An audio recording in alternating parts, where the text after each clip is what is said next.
good evening, and good evening. Well, for tonight, what we are going to do is have a little bit of fun because I have created for you yet another free Dungeons and Dragons adventure module. This is the count 'em, four, fourth module in the Deep Dark of Svartalfheim adventure series in the Battlestorm online campaign setting. And the adventure series that I'm running, the entire story arc, is called Battlestorm Ragnarok.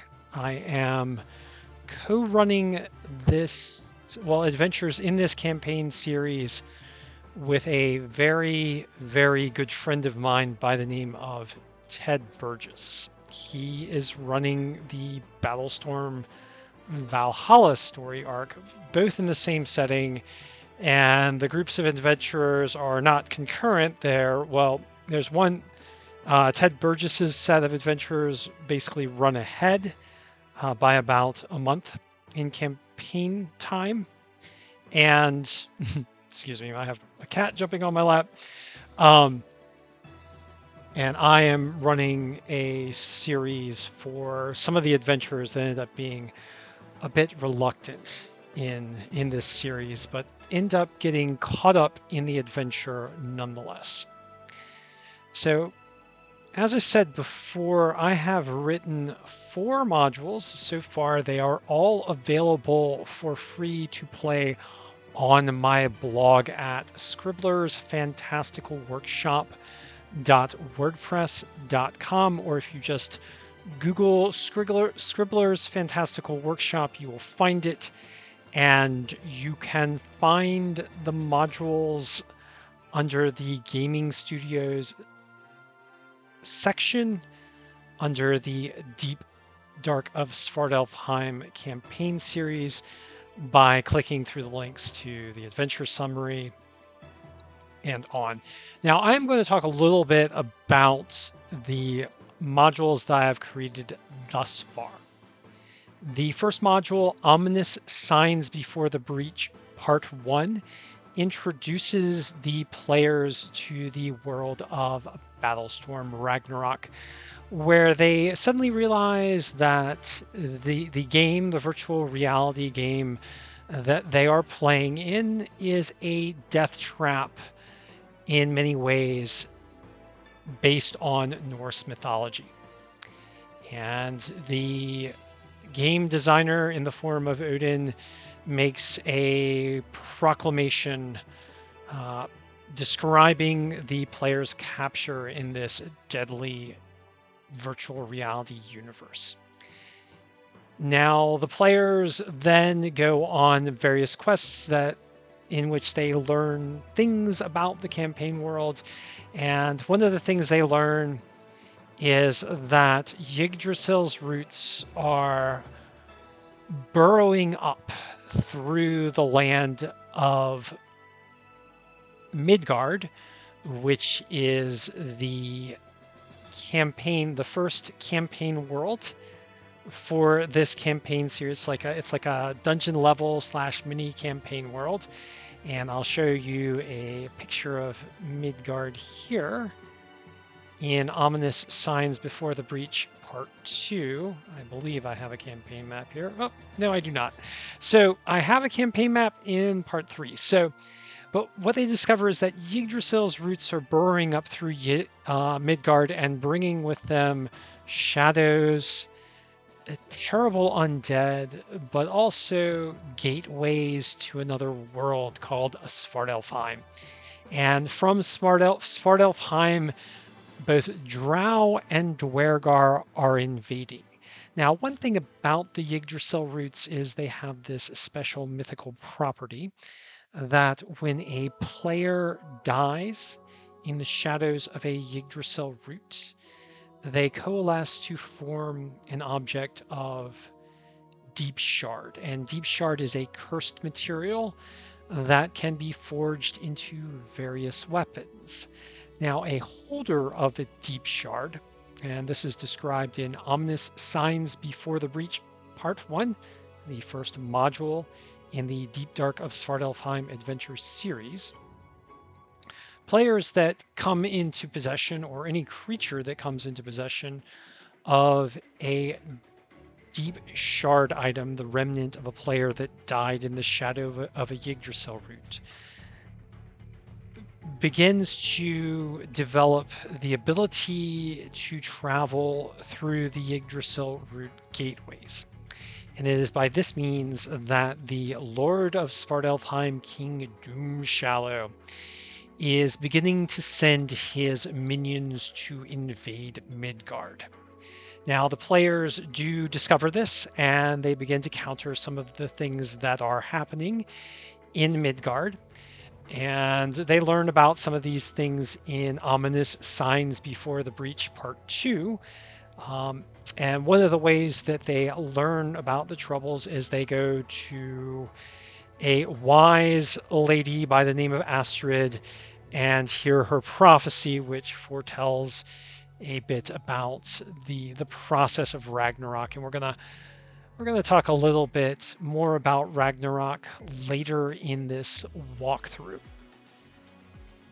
Now, following learning Astrid's prophecy, the players have a choice. They are presented with two quests, and one of the quests that they are presented with is to explore a place where monsters are gathering called Goblin Town, and to confront the servant of Shadowmaw there. Servant of Doomshallow there, by the name of Shadowmaw, and those events are described in Troubles Rise from Yggdrasil Roots Part 1, and I'll just go ahead and click through to there so you can also see the map of Midgard. So this is the first campaign world that the players explore. It's not very large. It's about 6 by 6 miles in total.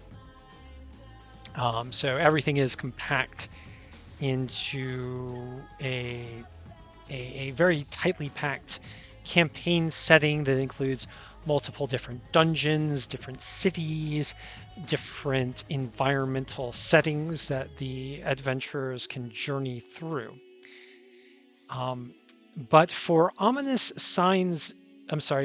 Troubles Rise from Yggdrasil's Roots Part 2, the players decide to take up the quest to explore the ramshackle house, enter the Chambers of Grief, confront a player killer guild by the name of Kills for Lulls, and also confront a servant of Svartalfheim, a Drider by the name of Synthread.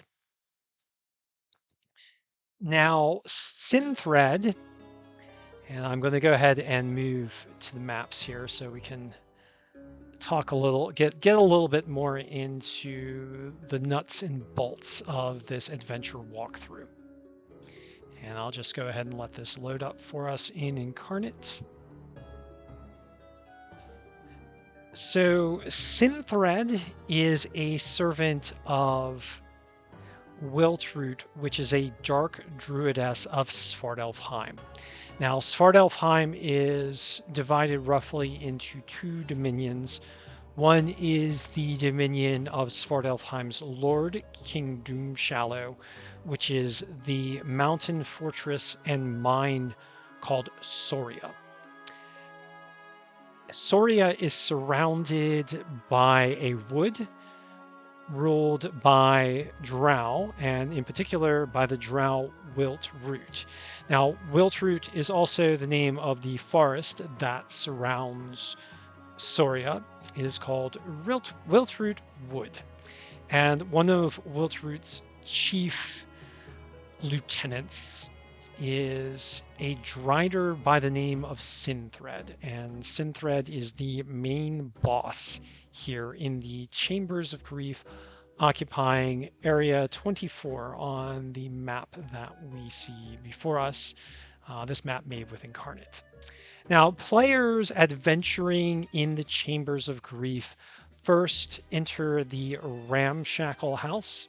And I'm going to go ahead and zoom in on the Ramshackle House. And there they confront a combined force of members of Kills for Lulz and Drow from the Forest of Will to Root. And they have kind of combined forces here in this house that has been taken in by the Yggdrasil roots themselves, casting pools of shadow. So, and you can see some of the pools of shadow on the map here. And they've set up a bit of a defense here that the players must force their way through. Now, if the players defeat by fighting the forces of Kills for Lulz, the Player Killer Guild, and of Wiltroot and Synthred in the Ramshackle House, they can then enter Area 5 and descend into the Chambers of Grief. Now, descending into the Chambers of Grief presents a number of challenges. They must descend by way of a rickety ladder down to an island surrounded by swirling waters and whirlpools. And as they descend through the mists onto this island, they are confronted by giant bats that are undead. So they're ghoulish undead giant bats. It's kind of like a hybrid between a ghoul and a giant bat. These particular bats have been corrupted by the influence of the Yggdrasil roots burrowing in to Midgard here in the Chambers of Grief.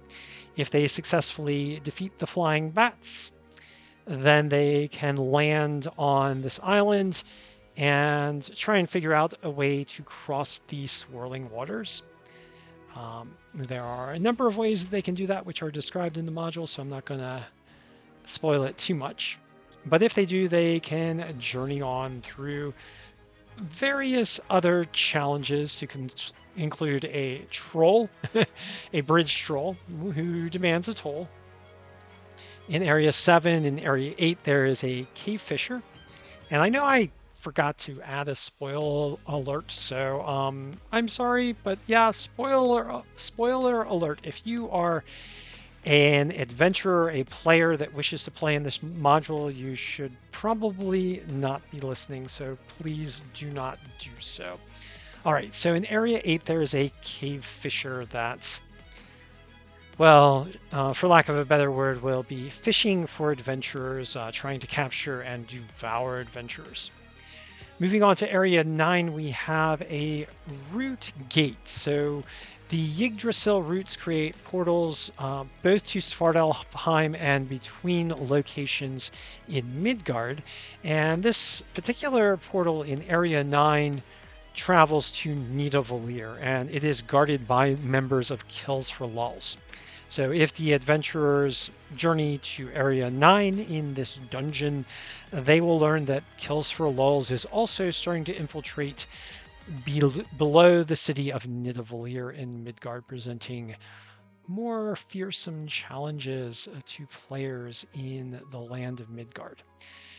Now, areas C, 10, 11, 12, 13, and 14 are all controlled by the Player Killer Guild Kills for Lulz. And so when the players adventure into this section of the dungeon, they must also confront the PKer Guild. And by this time, the PKers are likely very well alerted. There are quite a few of them, so this is a real knockdown, drag-out fight. The PKer leader is named Clown Force 9, and in all honesty, if I have had a blast naming all the various PKers, if you do read my module over on Scribbler's Fantastical Workshop .wordpress.com. I hope that you have as much fun with the various PKer names as I have. Now, some main features in the PKer Guild Hall, which is composed of Area 13, Area 14, and Area 15, are defensive towers that have been constructed, each being manned by a wizard apprentice and a bandit, granting cover. There is a magical teleportation circle that the PKer Guild members can access through their teleport crystals. In addition, there's a rapid reaction force in Area 13 led by a veteran from the monster manual that I've given some special traits and a couple of magic items to beef him up a little bit. So he's got a quick response team to any players that happen to invade.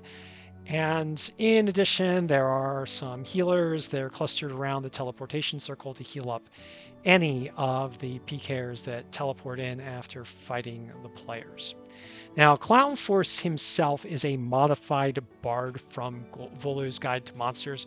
I've added some aspects of the Whispers bard to Clown Force 9, and the way I describe him is he has a painted face, like a death face, and this red kind of spiky hair, a bit of a Joker-esque villain, which I think works very well for a leader of a big gang of PKers. So any combat with these PKers as part of this adventure should also include a lot of trolling, a lot of insults. This is the Chambers of Grief after all. So after confronting and probably defeating, or hopefully defeating, the PKers in areas 10 through 15, the players will venture onward into these sections under the dominion of Synthread as a proxy to Wiltroot. Although one thing to note here is that if PKers are defeated in this area, some of them will likely use their teleport crystals to teleport onto Area 23 and help to bolster Synthread's forces in her lair here in Area 22, 23, and 24. And we'll talk a little bit more about that as we continue. So as the players adventure beyond the realm of the PKer Guild Kills for Lulz, they confront an area of undead in Area 16. Now, this group of undead are afflicted by a sickness called the Creeping Death. And this is something that the players can discover as they adventure in the Chambers of Grief. The Creeping Death is an affliction that people can contract or living creatures can contract if they travel on the Yggdrasil root gates. And the reason for that is the Yggdrasil roots are tainted with death itself. They have plunged down into the Lake of the Dead in Niflheim. They have drunk deep of its oily waters, and in this swarm they have come up and covered by the oily waters of the Lake of the Dead. They have pierced Midgard, bringing that influence of death along with them. They are also, of course, pathways that creatures can travel along, creatures like Synthread, creatures like those from Svartalfheim, and creatures or players who have possessed deep shard items for long enough. Now, all of the PKers in the PK Guild Kills for Lulz have been equipped with deep shard items, and many of them have traveled along these Yggdrasil route pathways to other locations. And as they have, many of them have fallen ill with the Creeping Death. Now, what does the Creeping Death do? Well, it turns you into an undead. And what Kills for Lulz has done is taken those who are sick with the Creeping Death, who have turned undead, and left them here in Area 16. They don't really know what to do with them, so they've just left them here. And so as the players adventure, they may run into these undead in Area 16. Now, moving on to the area dominated by Synthread and Wiltroot, you'll notice that there's a bit of a color change here, and this is due to the Wiltroot growth in areas 17 through 24 and the adjacent corridors. Actually, Wiltroot growth starts to pop up in some of the earlier corridors as well, so the players might notice it early on. Now, Wiltroot growth does two things. One is it radiates dim light, and it also exudes a foul stench. Now, the foul stench doesn't really have much of an effect in the game other than providing some flavor description, but the growths themselves are toxic. They feed on the blood and death of creatures that die on the Wiltroot. They no longer need sunlight to subsist because they have been corrupted by the waters of Lake Niflheim, as has much of Svartalfheim. And in addition to that, they sprout blights, twig blights, needle blights, and vine blights, all that happen to serve Synthread and Wiltroot. So players will likely encounter some of these critters here. Meanlocks also inhabit sections of the Wiltroot, so players will also encounter Meanlocks as they journey in these sections that are under the control of Synthread and the Drow from Wiltroot in Svartalfheim. Now, Area 17 is another Yggdrasil root gate. This root gate transfers to Lozulfar in Midgard, which also has some subterranean passages that have been invaded by Drow and PKers, though Synthread is in control of this particular root gate in Area 17. Now, Area 18, 19, and 21 represent Area 18 represents something that's pretty fun. I'm sorry, I brain didn't quite work. So Area 18 represents an interesting location where there is a flump by the name of Delphina, who has she's a bit, shall we say, melancholy, because she misses one of her friends that she met, because this friend has tragically fallen in love with Wiltroot herself and passed on into Svartalfheim. Now, this friend is named Peter Smith. He was a player that was abducted by Kills for Lulz, and in order to survive, just allowed himself to be pressed into service. Now, he was always looking for escape, but poor Peter Smith was a bit of a conflicted fellow, and often went to the flump Delphina to chat and unburden his soul. Journeying into the area controlled by Synthread frequently, he briefly saw Wiltroot once when she came to visit Synthread, and he fell in melancholy love with Wiltroot. Wiltroot also is a bit of a tragic figure, which we'll go into a bit more later as we get more into Svartalfheim in this adventure series. But the flump Delphina is able to provide the characters with a bit of a quest item to find and save Peter Smith, who has journeyed all the way to Svartalfheim. And whether or not Peter Smith is a tragic or a heroic figure in this adventure story arc yet remains to be seen. Perhaps his fate will be decided by the players. Now, moving on to Area 19, we run into a bit of an ambush. I call this the Anvil of Darkness. And the reason is we have some drow here, led by an undead drow captain who has been corrupted by the creeping death of the Yggdrasil roots. And these drow have also been gifted by Wiltroot with a special ability to see in magical darkness. So when the drow cast their darkness, they can see through it. In addition, in Area 20 and 21, there are each two mean locks, and these mean locks can journey through any area where there is a Yggdrasil root. And I'm going to zoom in. Let's go ahead and fit screen again so I can just zoom in more easily. So I'm going to zoom in so you guys can see the Yggdrasil roots in this area.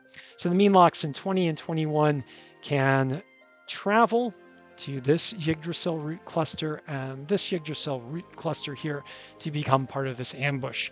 So the Drow come out, they cast magical darkness into this area, trying to confuse the players, and then the mean locks, which also can see in the magical darkness, which are also gifted this gift from Wiltroot called I think it's Dark Blossom.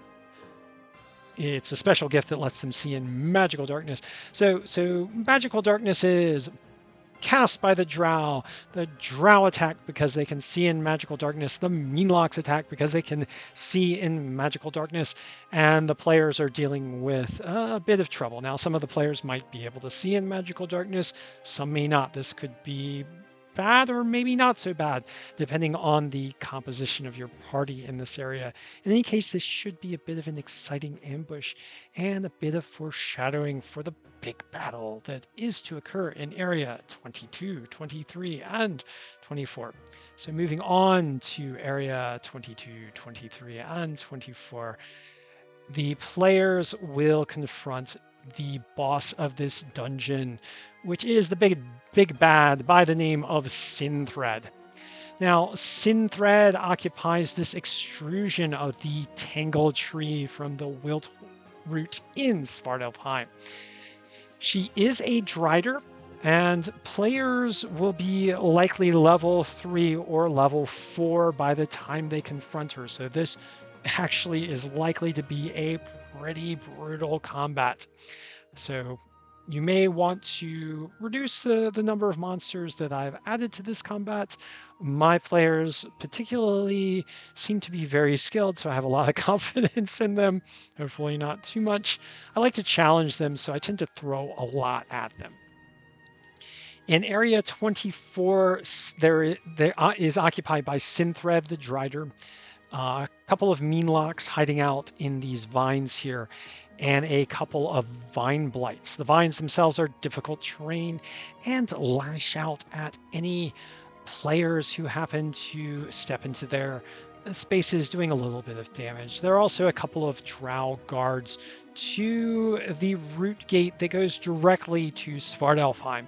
Now, players likely will not be able to travel to Svartalfheim immediately from the root gate because they will not have had Deep Shard items long enough to unlock the root gate to Svartalfheim. But this is the means by which Synthread travels between Svartalfheim and the Chambers of Grief here. Supporting Synthread will be some Drow, a Drow druid who occupies this area over near a magic circle, and also any members of the PKer guild Kills for Lulls who have teleported in to area 23. And in area 22, there are a few red caps from residents of the Svartalfheim Forest of Wiltroot, and also servants of Synthread. So this battle is going to be quite something else, dealing with red caps, Drow, a Drow druid, some members of the PKer guild who have teleported into area 23, Synthread's Meanlock, some vine blights, a couple of Drow, and Synthread herself, who is a Drider. Now, a few words on Synthread. Synthread has a couple of special abilities. She has the Dark Blossom ability to see through magical darkness. She has the ability, like the Meanlocks, to basically by stepping, teleport into any area of darkness occupied by the Yggdrasil roots. She also has the ability to telepathically communicate with any creature in this area, and also to telepathically communicate with any creature standing in a Yggdrasil root shadow. She can also use the Detect Thoughts spell on any creature in a Yggdrasil root shadow, providing some opportunities for the Game Master to create a bit of foreshadowing for the players, or maybe spy on the players a little bit as they journey through the Chambers of Grief. Now, this battle is likely to be a big knockdown, drag-out contest. And with such a contest, we do have some nice rewards. There are some treasures in Synthread's tree, this extrusion of the Tangled Tree from Wilt Root. And so there are some gems, some nice bits of gold, but there's also a nice magic item by the name of Moon Scythe. And I won't spoil that for you, but it is a fun magical weapon that the players can get. So you can check that out over on my blog at scribblersfantasticalworkshop.wordpress.com. And all you need to do is search for the Chambers of Grief, or just go over here. I'll show you really quick. So this is Battlestorm Online Ragnarok 1.35 Troubles Rise from Yggdrasil's Roots Part 2, the Chambers of Grief. Or you can just go over here to the right, and I'll scroll down so you can see it above my talking head. So if you just scroll down to the Gaming Studio, click on the Gaming Studio. So you will come to the Gaming Studio content, scroll down on the Gaming Studio, all the way down, because I've written quite a lot of Dungeons & Dragons stuff. And if you scroll down to Battlestorm Online Ragnarok section, Module 1, The Deep Dark of Svartalfheim, and then Troubles Rise from Yggdrasil's Roots Part 2, and click through to there, and you will access all of the free adventure content, which includes the original magic items, the original concepts that I've developed, and the original story, all for free for you. So this will conclude the walkthrough part of my presentation. But as a bit of a teaser, and again, another spoiler if you are a player looking at playing in the Deep Dark of Svartalfheim Adventure series, I am going to read for you a bit of the campaign background, how Ragnarok begins in the Battlestorm Online setting, triggering destruction. So I'm gonna end with this reading here. I hope you do enjoy it. How does Ragnarok start? Does it commence as a natural catastrophe, as some inevitable shifting of the universe toward destruction? No. Instead, its arrival is heralded by pride, greed, and that deepest of all sins, an unquenchable lust for power. Ragnarok's first trigger is the desire of Surtur, king of the fire giants, who dreams of conquest in the flaming land of Muspel. It starts as his protege, the Dwergar liege Doomshallow, digs ever deeper for ores and treasure to fund Surtur's never-ending wars. It commences in the fiery mountain fortress of Soria that sits on a deep, dark, poison-filled mine. And here is an image of the castle of Soria, which I have taken from the Creative Commons rendering by Theodore Kittelsen back in the early 20th century. There in Soria, Doomshallow's enslaved miners delve into Svartalfheim's bowels. They unearth a dark, oily liquid as their picks and tools cleave the rock. They've tunneled down to pierce the very black lake of the dead in Niflheim.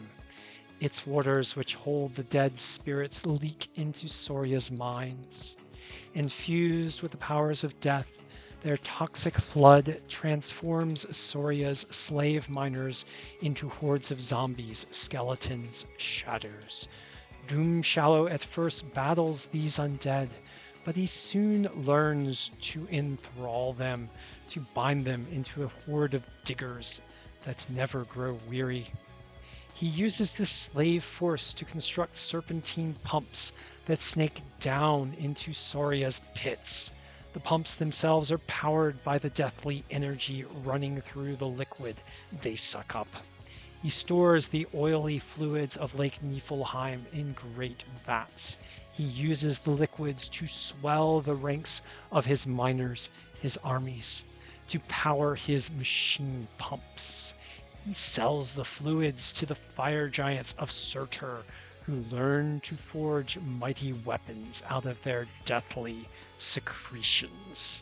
Hel, queen of the dead, in her palace on the shores of Lake Niflheim, hears rumor of Doomshallow's mines, of Surtur's lust for conquest. Seeing the great wealth flowing into Soria from Muspel, she grows jealous. She has always desired the fire giant's gleaming red gems. It is unfair, she thinks, that Doomshallow should gain them all. She sends out her spies. They tell her Surtur seeks weapons of war. Now that she knows what the fire giants want, she can devise a way to snatch up their gems. She sends a message to Surtur. She tells him that the great chain of Fenris Wolf lays embedded in the deeper rocks of Soria, that its metals can be forged into a mighty weapon for his conquering armies. It only need be mined. This chain is strong, she says. It has held Fenris for ages and ages, she assures. Just a few of its metals will not weaken it enough to break, she cajoles. She proposes to work with Doomshallow to forge the weapon. She has cunning plans for its design. Pointing at the serpentine pumps in Doomshallow's mines, she says, "That is the shape it shall take." Surtur's eyes glitter at Hel's words. Doomshallow hears them and only thinks of further profit. A pact between the three is formed. Fenris's chain shall be mined, a great weapon shall be forged from the metals of its links. So Doomshallow mines, Surtur forges weapons. Hel plots. They all grow rich. The liquids flowing from Lake Niflheim swell from a trickle to a flood. Their fluids are used for slaves, for weapons, for serpentine pumps. The chain of Fenris is tapped, its powerful metals removed. Hel, Surtur, and Doomshallow begin to forge a great serpent of war. Deep in Yggdrasil's longest route, as it winds down toward the land of Hel, there lives the great dragon Nidhogg. Here he lairs on the shores of Lake Niflheim. Within the lake's oily liquids the dead are dissolved. Nidhogg drinks of this lake. He thus devours the dead. In this way his raging hungers are satisfied. Now, with Doomshallow's pumps and with Surtur's hungry forges, the lake's levels are running low. Nidhogg grows ravenous. He says to himself, "The waters of the dead are no longer so thick and satisfying. I will also eat this root of Yggdrasil to slake my hunger." So Yggdrasil turns his maw to devour great Yggdrasil. The root reacts by spawning a swarm of smaller roots that burst forth. They plunge into Lake Niflheim. They swarm up through the void of Ginnungagap. They carry with them the dark fluids of the lake. The undead ride their courses. They grow up, these roots, to entangle Svartalfheim and Midgard, ripping through their lands and carrying the dead with them.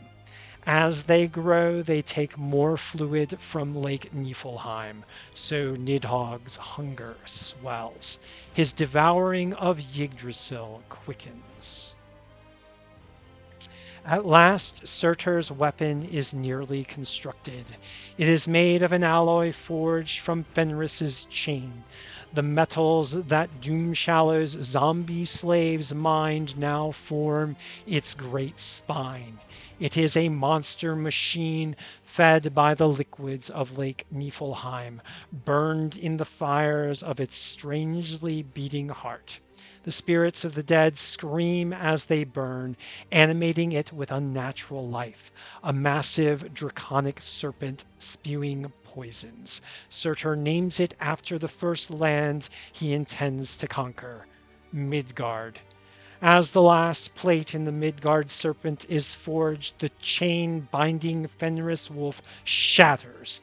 The great wolf is freed at last. He arises, swells through Gununga Gap, begins to stretch his jaws across the skies. His long captivity ignites great hunger. He gapes to devour moon, sun, stars, a foresign of Thimble winter. As Fenris slavers for his celestial dinner, Yggdrasil roots grow up into Midgard. They rip a hole at the base of Lake Mimisbrunner. Odin's eye, long dormant in the lake, falls through the hole and out into Gununga Gap. Thus freed from the waters, it awakens and opens. It shines upward towards Surtur's empire of Musespell. It reveals the jaws of Fenris closing on the sky. All in Midgard see it. Unknowing, they behold the beginnings of Ragnarok. And thus the scene is set for the next chapter in the adventure series, which is Safe Zones Lost, Midgard Invaded. And these modules will be written in the coming weeks. I am going to have a bit of a hiatus from writing the Battlestorm Ragnarok series. I am running a playtest through it, so for those of you who have frequented the blog, they might have seen some of the videos, or those of you who are on my YouTube. But I have enough content now for at least probably 2 more game sessions. So I am going to shift focus to another campaign that I am running for level 12 through 20 characters, and this campaign is called the Dominator. And so I'm going to start writing the adventure series for that. And I will be constructing the first module in the Dominator series, which yet has a name, and so that will be my next Dungeons and Dragons adventure offering for you. I believe there will probably be multiple modules, but the first module is a bit of an adventure trap.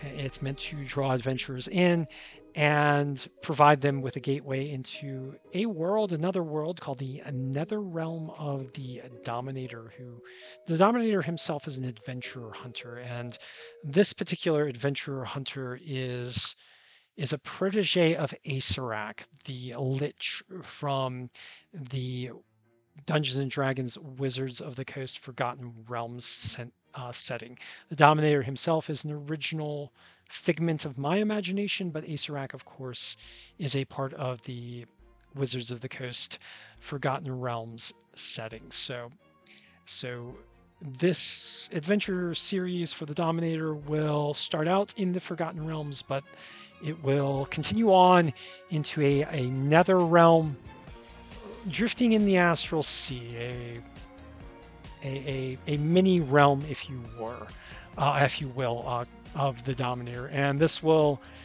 contain a miniature world setting, drifting in the astral sea, a trap world, possibly maybe like a geode that's been hollowed out. I'm kind of thinking like a gigantic geode drifting in the astral sea. And within this world are various terrible and nefarious designs, including the Fortress of the Dominator, various mini dungeons. I'm thinking maybe a nasty swamp, a bog of sorts. But each section will basically be its own module that these high-level players can adventure through. So I'm going to be tossing some pretty interesting, pretty powerful critters into this adventure trap, this netherworld of the Dominator, which I will be composing for you. So this is going to be pretty fun. I'm looking forward to it. I'm only going to be writing the first adventure in the series for now, but I think maybe there might be 5 or 6 at least, possibly more. But we shall see. So a little bit of a teaser for the next module. I hope you have enjoyed my walkthrough of Troubles Arise from Yggdrasil's Roots Part 2. If you do run this adventure series, please drop me a note, send me a comment on my blog or here over on Twitch or YouTube or Facebook. And that shall conclude my video. We'll go ahead and leave you with a picture of the dungeon map which we explored earlier. So thank you for joining me, and I will be chatting with you soon. Love you all. Stay safe.